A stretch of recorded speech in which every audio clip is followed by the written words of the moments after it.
आज की क्लास में हम क्या पढ़ने वाले हैं? हाइजीन पढ़ने वाले हैं। इससे पहले हमने क्या पढ़ा है? हेल्थ पढ़ा है, और उससे पहले हमने क्या पढ़ा था? प्ले पढ़ा था। तो आज हम पढ़ने वाले हैं हाइजीन। हाइजीन के बारे में अगर हम बात करते हैं तो पर्सनल हाइजीन की हम बात करते हैं, यानी कि व्यक्तिगत स्वच्छता। व्यक्तिगत स्वच्छता का मतलब क्या हुआ कि आपकी बॉडी के अंदर विभिन्न जितने भी ऑर्गन्स है, उन ऑर्गन का क्या करना है? आपको साफ सफाई से उसको रखना है। इसी को हमने क्या कह दिया है भैया? पर्सनल हाइजीन कह दिया है। पर्सनल हाइजीन यानी व्यक्तिगत हाइजीन, आपके शरीर के जितने भी अंग हैं, यानी कि आंखों की सफाई आपने करी, ओरल कैविटी की आपने सफाई की, जननांगों की सफाई की, है ना? तो वो सारी सफाइयाँ क्या कहलाएगी? आपकी पर्सनल हाइजीन कहलाएगी। बालों की सफाई आपने की है ना? तो ये सभी चीजें किसमें शामिल कर ली आपने बेटा? आपने पर्सनल हाइजीन के अंदर शामिल कर ली। ठीक है। और एक बच्चे के डेवलपमेंट के लिए, उसकी केयर के लिए हाइजीन का मोस्ट इंपॉर्टेंट रोल रहने वाला है। अगर हाइजीन मेंटेन नहीं करोगे तो बच्चे को इन्फेक्शन होने का खतरा रहेगा, बच्चा बीमार हो जाएगा, है ना? तो आपको क्या करना है? उसकी पर्सनल हाइजीन का पूरा ध्यान रखना है। Is it clear? नेक्स्ट हम बात करने वाले हैं। सबसे पहले देखो, अब जो मैंने पर्सनल हाइजीन की बात की है तो उसमें मैंने क्या बोला है आपको कि अलग अलग बॉडी के ऑर्गन से, अलग अलग अंगों की अलग अलग तरीके से आपको क्या करनी है? सफाई या स्वच्छता रखनी है। ये क्या करेगा? आपको बीमारियों से दूर रखेगा, है ना? इसके अंदर किस किस चीज की सफाई? देखो, सबसे पहले स्किन की केयर आपको कैसे करनी है ना? आंखों की, नाखूनों की, बालों की, है ना?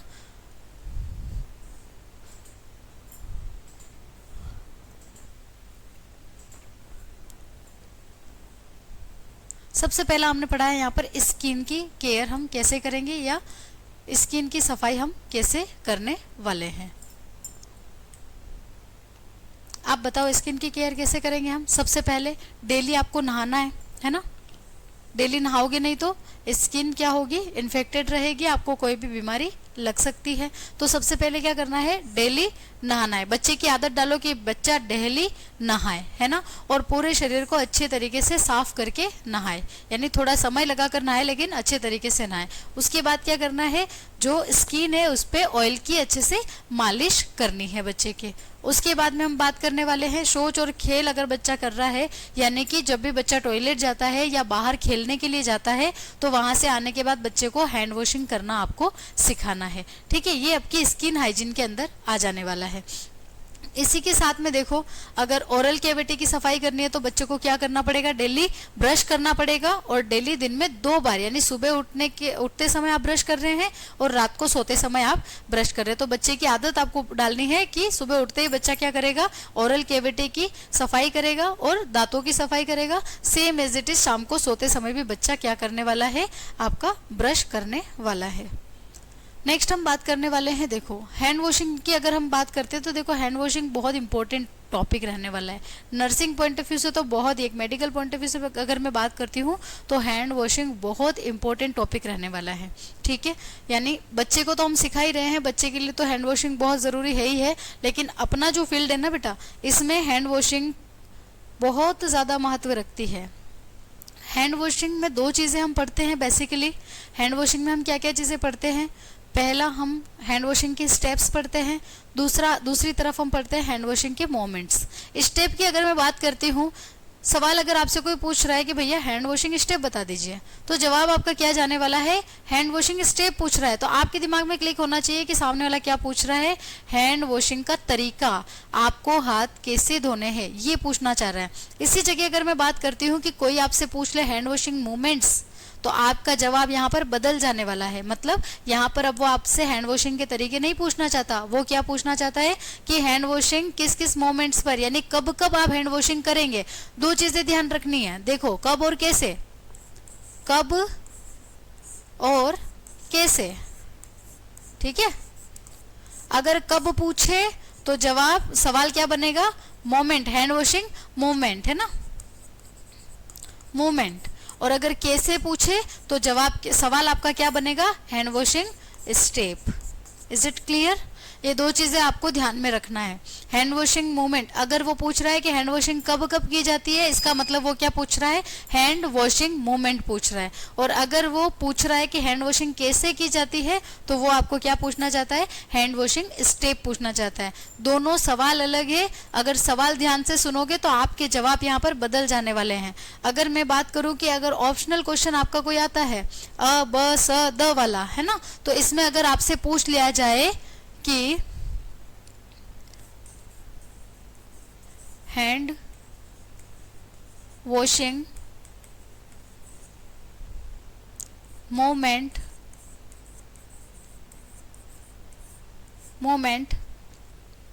कितने होते हैं,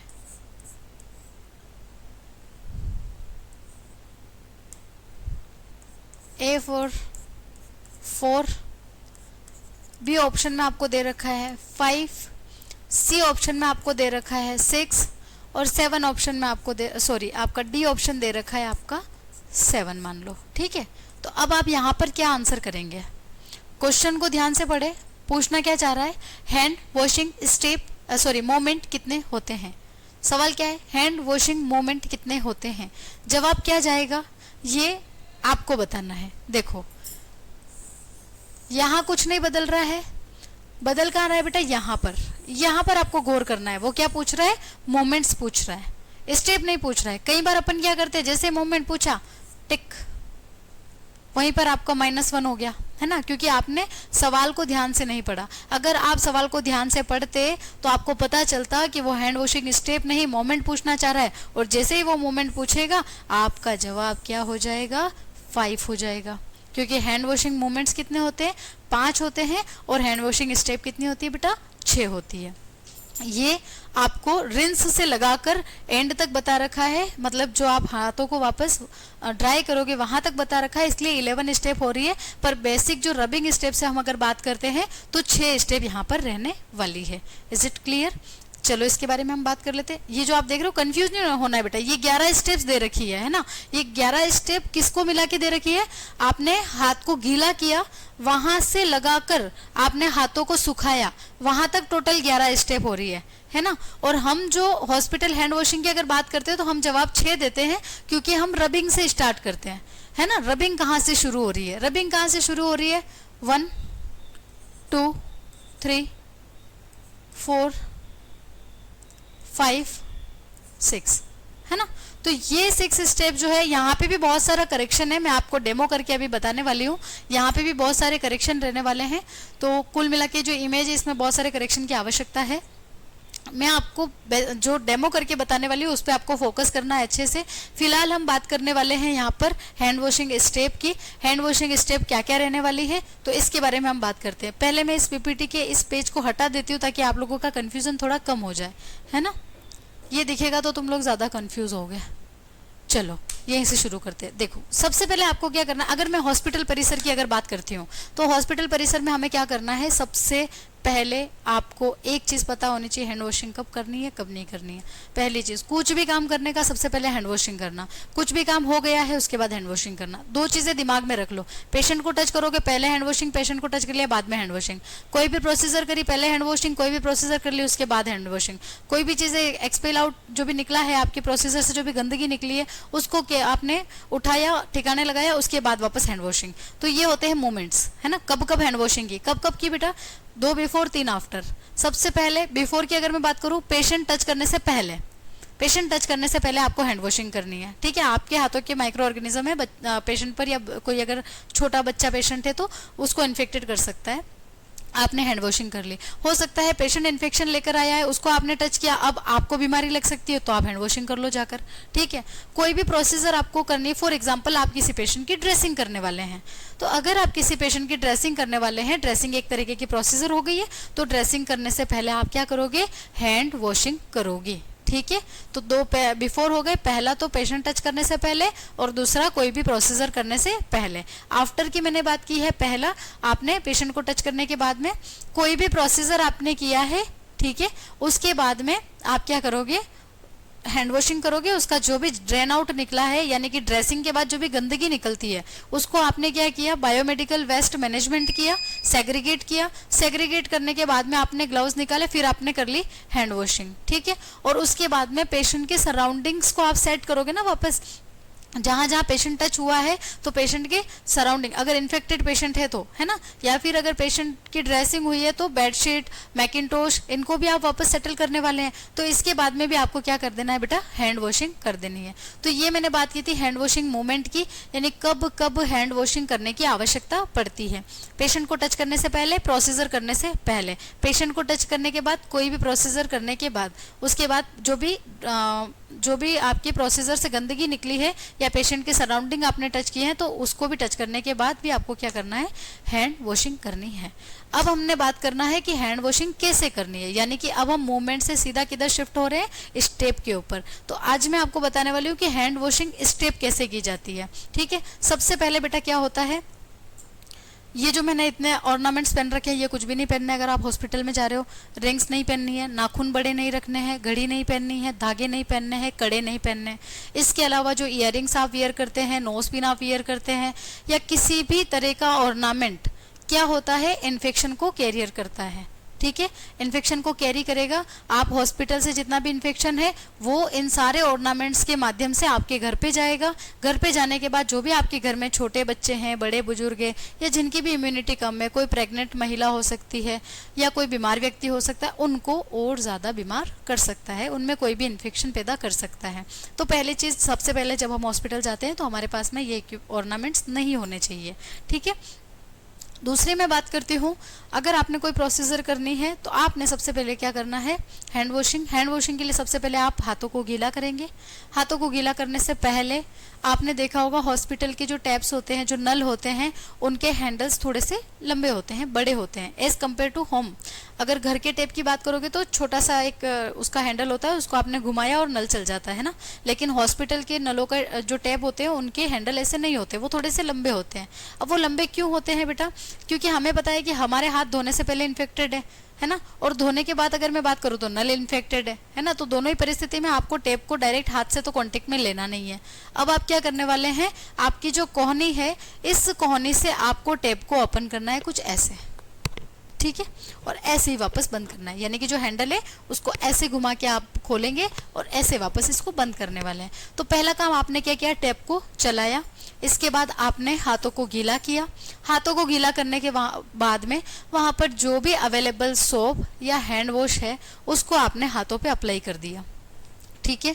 अब अपने हाथों में अप्लाई करने के बाद में आप क्या करोगे, यहाँ पर एक ट्रिक निकल कर आती है सुमन के। आपने नाम तो सुना होगा सुमन का, नाम तो सुना होगा सुमन का, SUMAN-K, ठीक है। ये सुमन एक लड़की है जो आपको हाथ धोना सिखाने वाली है, ठीक है। ये सुमन कौन है बेटा, एक लड़की, एक दीदी है जो आपको हाथ धोना सिखाने वाली है। कैसे सिखाएगी, सबसे पहले सुमन का एस उठाओ। एस का मतलब होता है बेटा सीधा। क्या होता है, सीधा। यानी कि आपने हाथों में जो हैंड सोप या जो भी आपने हैंड वॉश लिया है या फिर साबुन लिया है उसको आप सबसे पहले क्या करोगे, सुमन दीदी क्या कह रही है, सीधा हाथों को रब करो। एस का मतलब क्या है, सीधा हाथों को रब करना है। देन दूसरा, एस के बाद क्या निकल कर आ रहा है बेटा, यू। यू का मतलब होता है उल्टा। क्या होता है, उल्टा। यानी कि अब सुमन दीदी क्या कहना चाहती है कि आपको हाथों को क्या करना है, उल्टा, कुछ इस प्रकार, है ना, उल्टा इसको रब करना है फिंगर के अंदर, इंटर फिंगर आपको इसको अच्छे से रब करना है। Is it clear. नेक्स्ट मैं बात करने वाली हूँ एम। मैं नहीं करूँगी, यहाँ पर सुमन दीदी बात करेगी, ठीक है। सुमन दीदी क्या कहना चाहती है, एम का मतलब अब आपको क्या करना है, फिस्ट बनानी है, यानी कि मुट्ठी बनाकर फिर आपको हाथों को रब करना है, लाइक दिस। इस तरीके से आपको मुट्ठी बनानी है और इस तरीके से आपको रब करना है, ठीक है, दोनों हाथों को, ठीक है। रब किया। अब आप क्या करने वाले हैं, अब आप क्या करने वाले हैं, ए। ए का मतलब होता है बेटा अंगूठा। अंगूठा ए का मतलब क्या है, अंगूठा, यानी जो थंब है इस थंब को ऐसे नहीं रखना है, ऐसे नीचे की तरफ रखना है और रोटेशन मैनर में इसको रब करना है। ठीक है, इस तरीके से आपको इसको रब करना है। ठीक है, नेक्स्ट हम बात करने वाले हैं।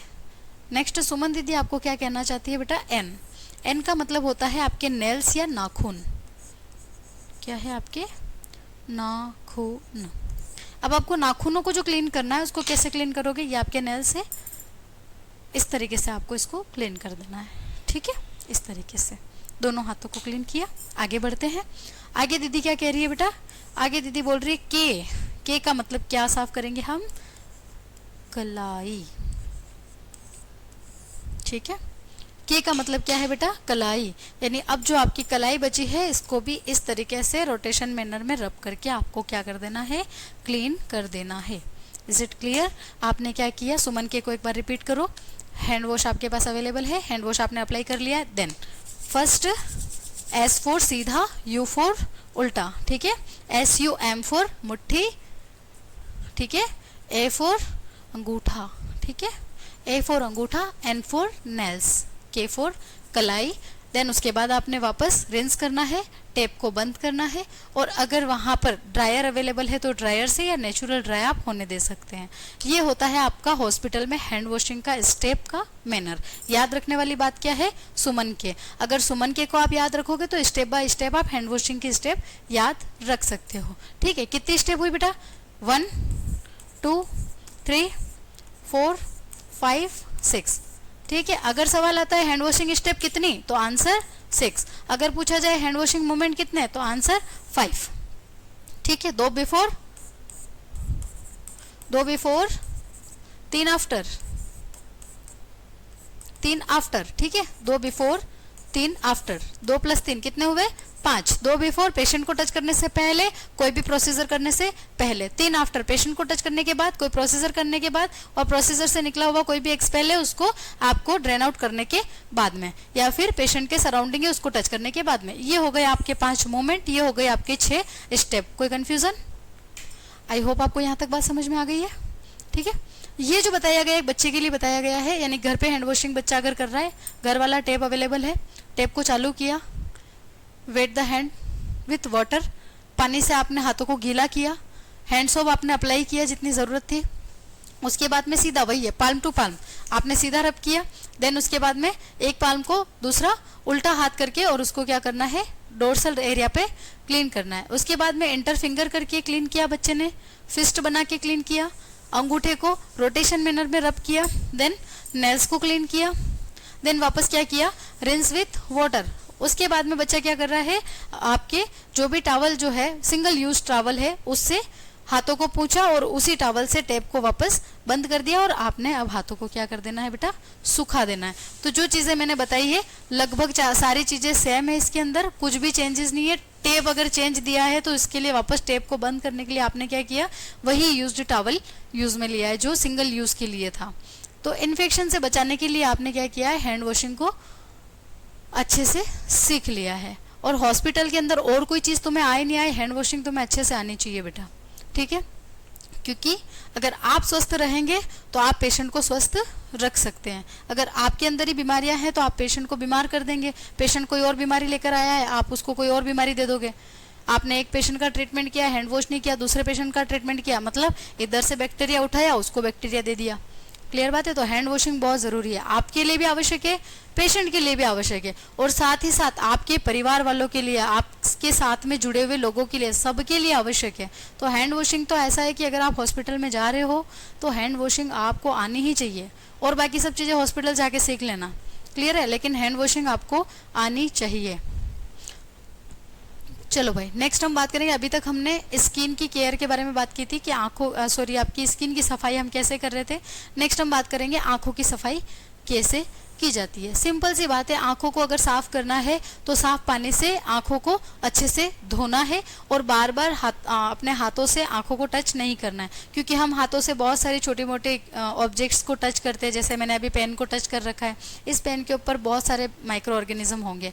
अगर इसी के साथ में मैं बार बार आंखों को टच करती हूँ तो कोई भी माइक्रो ऑर्गेनिज्म मेरी आंखों को इन्फेक्टेड कर सकता है। तो इसका मतलब यह रहने वाला है कि पूरे दिन आपको बार बार आंखों को टच नहीं करना है ना। जो ओपन कैविटीज होती है उनको आपको टच नहीं करना होता, क्योंकि वो क्या होता है, आपका इन्फेक्शन का सोर्स होता है ना।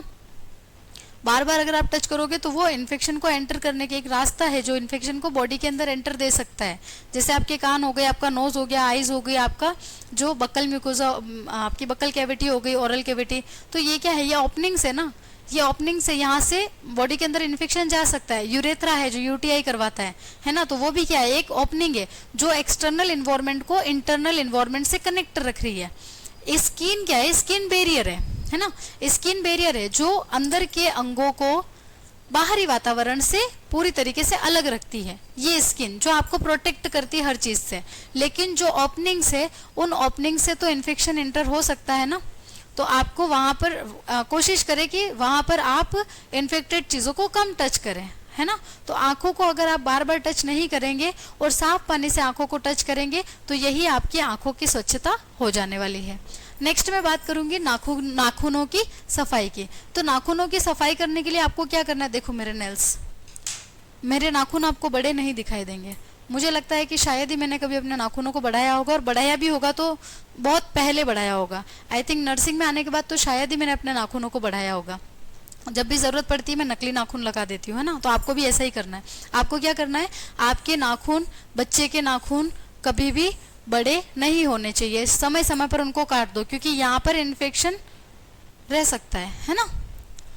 दूसरी मैं बात करती हूँ, देखो कोई भी गंदगी एकत्रित हो सकती है। अब क्या होगा, नाखूनों के अंदर गंदगी जाएगी, हैंड वॉश करेगा, नेल्स के अंदर बैक्टीरिया रहेंगे। अब वो उसी हाथ से खाना खा रहा है, खाना खाएगा तो माइक्रो ऑर्गेनिज्म गए ओरल कैविटी में, ओरल कैविटी से गए आपके जीआई में, तो वो जीआई को इन्फेक्टेड कर देंगे। और जीआई इन्फेक्टेड हो जाएगी तो एब्जॉर्प्शन नहीं होगा, है ना, बच्चे को प्रॉपर न्यूट्रिशन ही नहीं मिलेगा, तो यहाँ बच्चे को इन्फेक्शन हो जाने वाला है। ठीक है, तो सबसे पहले नाखून क्या होने चाहिए, समय समय पर कटिंग करने हैं, गंदे नहीं होने चाहिए, क्योंकि गंदे हुए तो वो जो है गंदगी कहाँ जाएगी, पेट में चली जाएगी, है ना। तो ये चीज़ आपको ध्यान रखनी है। इसके अलावा जो दूसरी चीज़ मैंने बताई है कि जब भी बच्चा खेल कूद कर रहा है या फिर टॉयलेट कर रहा है तो उस समय पे भी हैंड वॉशिंग अगर वो करेगा तो नाखूनों में गंदगी रहने की संभावना क्या रहेगी, कम रहेगी। एक तो छोटे नाखून रखो और एक कोई भी काम कर रहे हो तो आपने हैंड वॉशिंग कर देनी है। ठीक है, क्योंकि बाहर से इन्फेक्शन कहाँ से आएगा, या तो आप टॉयलेट या गंदगी में जा रहे हो तो इन्फेक्शन आएगा, या फिर घर से बाहर निकल रहे हो, कहीं पे भी खेल कूद करने जा रहा है बच्चा, कहीं है ना, प्ले कर रहा है बाहर, तो बाहर से भी इन्फेक्शन ला सकता है। तो अगर हैंड वॉशिंग कर रहा है तो नाखूनों के अंदर गंदगी बचने की संभावना क्या हो जाएगी, कम हो जाएगी। नेक्स्ट हम बात करने वाले हैं बालों की सफाई के बारे में। अच्छा, बालों की सफाई क्या करना है, शैम्पू करना है डेली, है ना, बालों को अच्छे से साफ सुथरा रखना है, तेल की मालिश करनी है बालों में। ठीक है, समय समय पर बालों की कटिंग करवा देनी है। छोटे बच्चे तो उनके बाल कैसे छोटे छोटे रखने हैं, तो उनके बाल क्या रहेंगे, साफ सुथरे रहेंगे, है ना।